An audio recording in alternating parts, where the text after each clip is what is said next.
This is part 2 of chapter 7 on fascism. We've already talked about part 1, where we looked at the background of the ideas that contributed to fascism, whether it was the counter-enlightenment philosophies and the irrational theories of human behavior. So now we're going to talk about how Mussolini and Hitler in particular developed their concepts of fascism in their particular states. Mussolini created this idea to suit his own ambitions and political needs, as we see quite often. We've already talked a little bit about Lenin and Stalin and Mao, how they used Marxism to create a system that was kind of suited to their needs. So that seems to be what happens quite a bit. Early on, Mussolini was a revolutionary socialist. Talked about those revolutionary versus evolutionary socialists earlier on. And he was urging the working class to stay out of World War I. The socialist representatives, however, voted to support war, which Mussolini was not happy with. He saw that as workers of other countries fighting workers of the other country. And so that planted the idea that nationalism was a stronger force than class, which is counter to Marx's ideas. So this is where he starts to differ from Marx, who thought that the working classes all over the world should unite and make their lives better. Here we're looking at nationalism as the overriding idea for Mussolini's. He also disagreed that the workers have no fatherland, which was counter to what Marx was saying, and that the workers would have a fatherland in this nation. So Marx was missing the problem of nations. And Mussolini forms what he calls the Fascist Party, which means to fasten or bind. Formed that from what he called were combat groups from World War I. Now, even though Italy had originally aligned with France and England in World War I, they did not seem to receive their share of the spoils in World War I, according to some people, including Mussolini.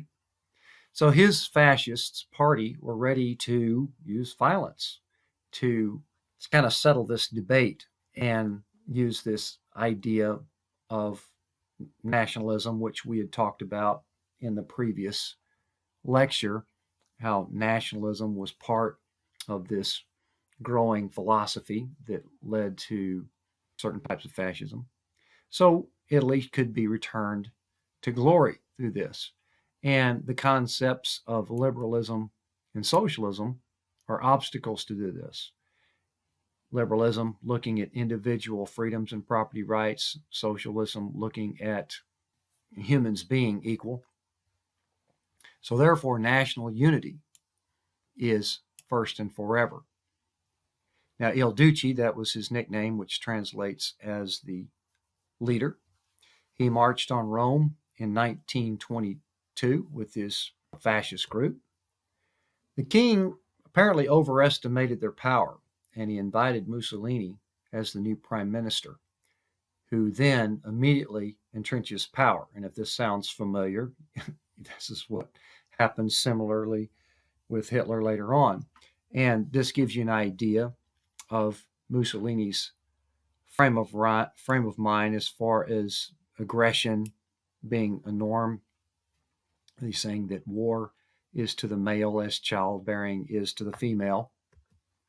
Eventually, Mussolini allies with Hitler in the run-up to World War II. They both share these same general nationalist aggressive ideas that we'll talk about here in a minute. He was deposed by the king in 1943, things weren't going too well. He was placed under house arrest, but he was fairly soon after that rescued by Nazi sympathizers, and he served as a somewhat of a pro-Nazi puppet leader in a government in northern Italy. It's kind of an arm of the Nazis. And right towards the end of the war, he was killed along with his mistress by Italian anti-fascists. So what are some of the basic theories of fascism? Fascism, we're looking at an organic conception of society, life as meeting through the nation as a whole. Now, this is not all that dissimilar from other functionalist approaches or even Burke's approach to conservatism, that society is kind of a cohesive unit. But as we see here, we're using this idea in order to justify this unit as a whole to be led by someone for their own specific purposes. The state, therefore, is the embodiment of power, which, again, that is kind of in line somewhat with a realist view of the international system. But here we're looking at, using this power for our own specific purposes.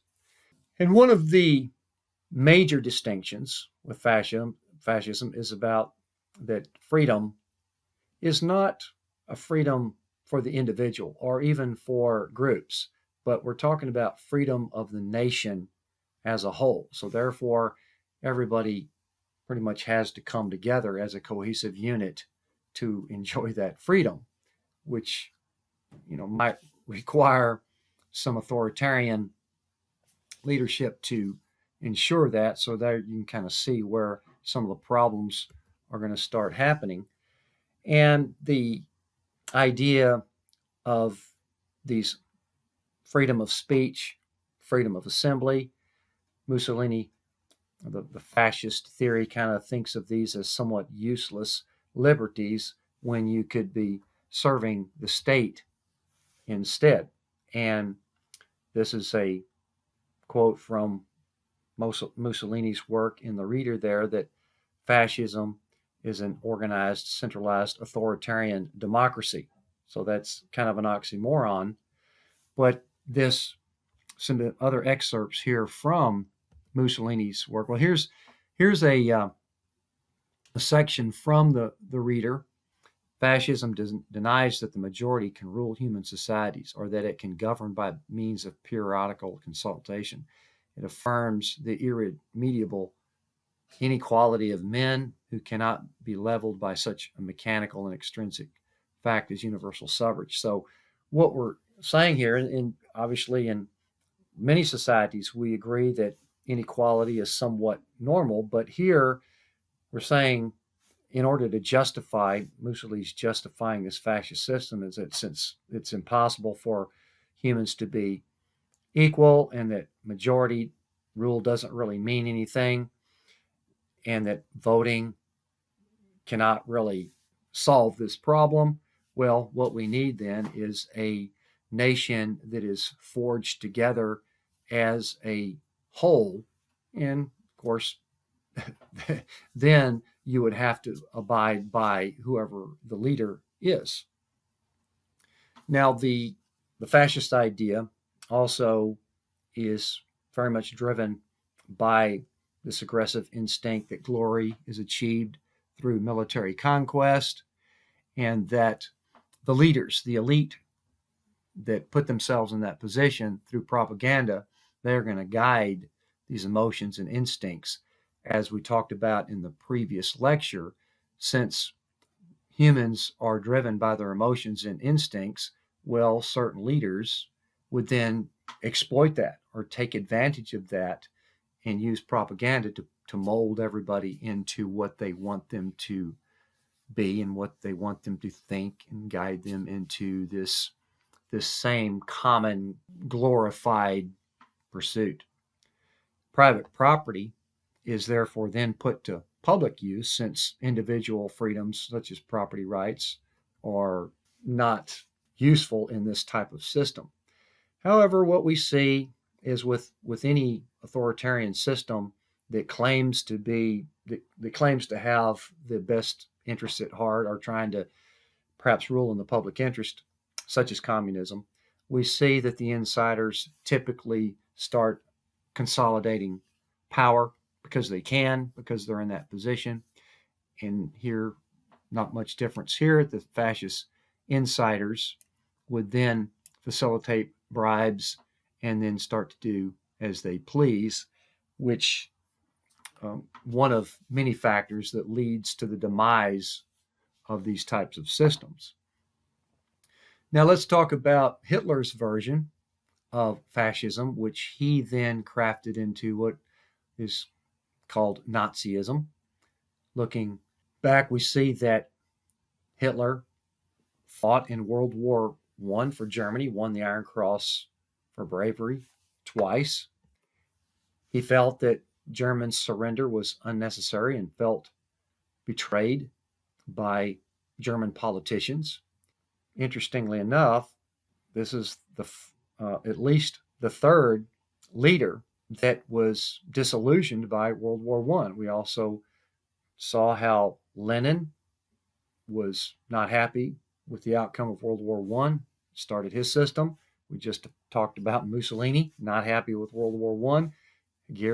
Again, Hitler, not happy with World War I.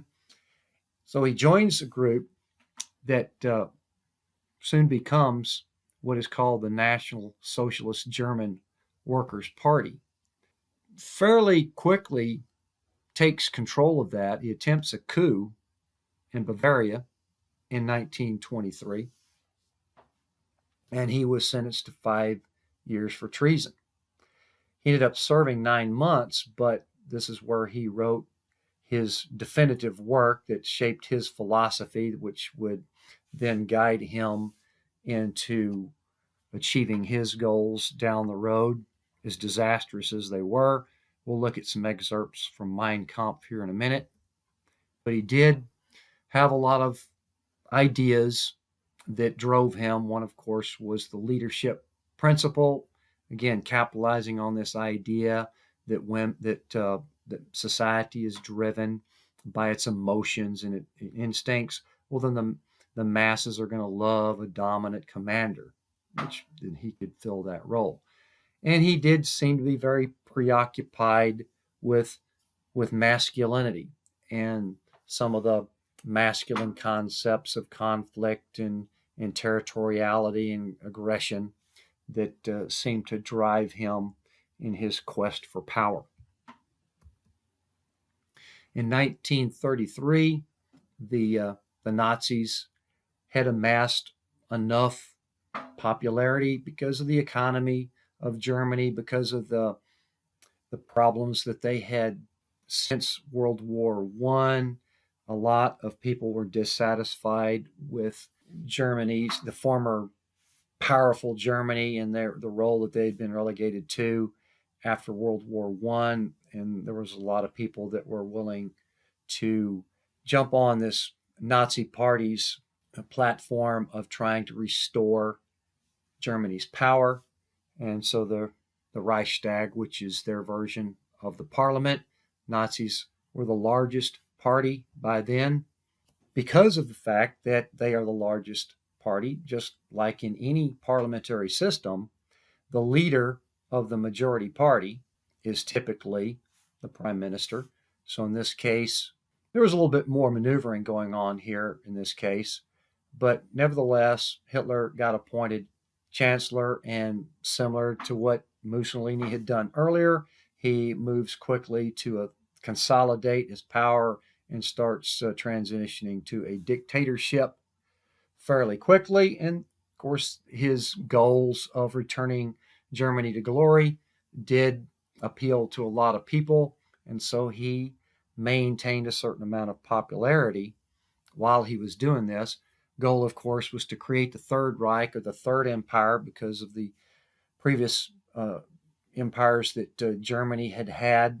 Most recently, the powerful Germany under the von Bismarck era that we've talked about before. Three major goals for the Third Reich was to rearm Germany, make them more powerful, more militaristic. And this was going to require massive public works programs and manufacturing of weapons. So it was a very concerted effort to make Germany very militaristic power. And also, because of his ideas of being the master race, we'll touch on that here in a minute, that his people are going to need more living space, more resources. So starting to look at absorbing more territory. And at the same time, because his philosophy had to do with being his people's being the master superior race, then this would also require eliminating all of their enemies, most predominantly they're in the immediate vicinity, of course, being the Jews and the communists, which Hitler was bitterly opposed to. Invading Poland in 1939 essentially set off what was to become World War II. Made a pact with Stalin, broke that in 1941, and also as part of the Nazi program to exterminate the Jews, and as many as 6 million Jews were murdered in concentration camps under the Hitler's Nazi regime. So under Hitler, the term socialist was just another word for nationalist, because we see that the fascist philosophies are pretty much opposed to the liberalist ideas and the socialist ideas that we've been talking about generally. And the nationalist peoples that he was referring to, of course, were those born to a particular racial group of German Volk that was going to be the superior race that Hitler espoused. And there was going to be a state-assisted capitalism that was geared towards maximizing state power, which included subsidized corporations that would be put into this national effort. So it's similar to a updated version of mercantilism to some degree. And racial purity was, of course, a very big part of Hitler's Nazi ideas. He even provided subsidies for Aryan children. Now, the Aryans were this group of so-called pure race that Hitler felt should be the dominant race, even set up breeding centers for the selected few Aryan leaders to come in and make more children. And the transportation to death camps, it was such a preoccupation that at the same time it was diverting resources from the war effort. So a lot of this starts to bring out how disturbed Hitler was, and when it all came down to the end of it, some people might actually consider that he was an insane lunatic when it was all said and done. Nevertheless, a lot of damage had been done. The concept of Nazism, you might even describe it as fascism plus racism. And these are some excerpts from Mein Kampf in the reader there that I talked about before. Most men blithely ignore one of nature's most obvious principles, the segregation of all species living on Earth. So that's what we talked about earlier, that this was such a preoccupation that species are meant to be segregated from each other. Of course, science has shown that we all come from the same common ancestors, and that what we consider race is little more than adaptation to climate, and that we all have basically the same cognitive capacity. It also says here, the stronger must dominate the weaker and not simply blend with him, thereby sacrificing his own superiority. Again, what was driving Hitler's doctrine, of course, was superiority, racism, dominance. Here's another quote from Mein Kampf: the presumption of racial equality is the gravest mistake ever made. This nonsense is the political dogma espoused by Marxism, which he also said was created by the Jew Karl Marx, which is also a little unusual in that Karl Marx's family converted to Christianity when he was young in order to avoid some of the persecution.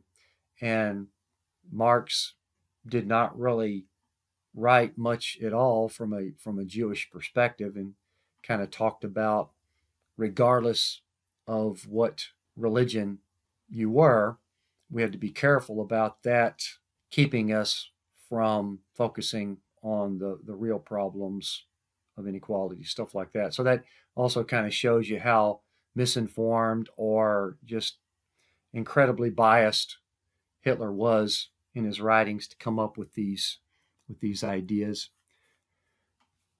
Looking at the Nazi philosophy on human nature, again, very big on humans belonging to different races, and the empires have failed by interbreeding between races. I also mentioned earlier that social Darwinism was kind of taken to another level with the Nazi philosophy, that social Darwinism was used to argue that survival, not by the individual, but struggle between races. So you can see that they were actually co-opting the concept of social Darwinism somewhat as well. Also critical of Marx, that, as I mentioned earlier with Mussolini, that they were both critical here of Marx missing the central concept by focusing on class, perhaps instead of race, that sort of thing. The idea that the Aryan race, that was Hitler's superior race, had evolved faster than others. Quote in the readings there that the Aryan race provides the model of all humanity. And the rapid population growth will then kind of threaten Aryans against all others for resources. So that's one of the things that was driving Hitler as well, is to capitalize on their superiority and their military dominance and capture these resources before others could. Nazis' concept on freedom. Again, we're looking at repudiating the liberalist and socialist ideas of racial equality, interracial harmony, universal brotherhood. Somewhat ironically, Henry Ford, very successful creator of the Ford Motor Company and the Model T and the assembly line concept, he was anti-Semitic as well, and had written a book that was somewhat influential to Hitler about the Jew. The title of the book here is The International Jew, World's Foremost Problem. And there was also a book that was influential to Hitler that talked about the conspiracy theories that the Jews were continuously having to fight against. This then led to some concepts of mass sterilization, and of course to the final solution of exterminating the races, particularly the Jews. And again, we're not looking at individual freedoms, but freedom of the nation. And then that becomes somewhat ironic when people have to conform to what the leaders want the nation to be or to do. We see that fascism has sprung up in other places. Francisco Franco, after World War II in Spain, until he was finally overthrown in the 1970s, and that we've mentioned that. Maybe just touched on that earlier, as that was one of the sparks for the third wave of democracy.